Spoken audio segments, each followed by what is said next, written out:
Di kota tua Yerusalem, di antara dinding-dinding batu yang telah menyaksikan ribuan tahun sejarah, terbentang sebuah jalan suci bernama Via Dolorosa, Jalan Derita. Di jalan inilah Yesus berjalan menuju salib, dan perjalanan itu berhenti.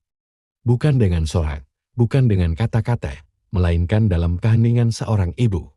Inilah tempat, menurut tradisi Kristen kuno, di mana tubuh Yesus yang telah wafat diturunkan dari salib dan diserahkan ke dalam pangkuan Maria. Kitab suci mencatat bahwa setelah Yesus wafat di kayu salib, seorang murid rahasia bernama Yusuf dari Arimatea bersama Nikodemus meminta izin kepada Pontius Pilatus untuk menurunkan tubuh Yesus.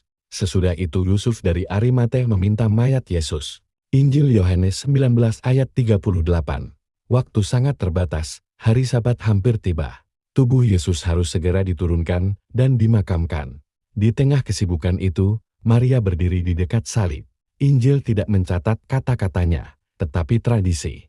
Gereja mula-mula meyakini satu hal, Maria ada di sana. Tidak berasal dari satu ayat Injil tunggal, melainkan dari tradisi hidup gereja yang diwariskan melalui kesaksian peziarah Kristen sejak abad keempat, liturgi Jumat Agung Gereja Katolik dan Ortodoks, devosi Via Crucis yang berkembang kuat sejak abad pertengahan.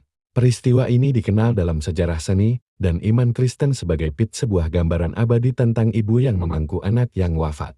Lokasi hari ini berada di area dekat Gereja Makam Kudus, wilayah yang secara historis diidentifikasi sebagai Golgota. Paku dicabut perlahan, tubuh Yesus yang tak bernyawa diturunkan. Tidak ada teriakan, tidak ada perlawanan.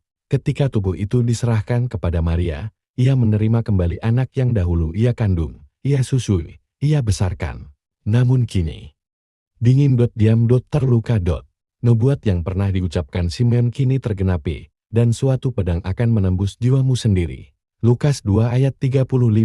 Pedang itu bukan dari besi, melainkan kehilangan yang tak terucapkan.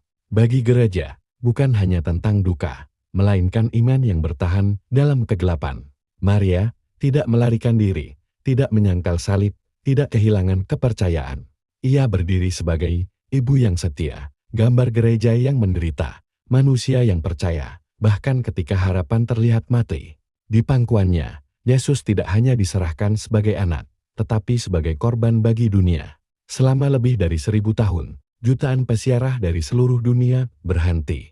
Mereka membawa duka, kehilangan, air mata, pertanyaan hidup. Dan di tempat ini, mereka belajar bahwa Allah tidak jauh dari penderitaan manusia. Ia hadir, dia dipeluk. Ia ikut menderita, keheningan terakhir sebelum penguburan. Belum ada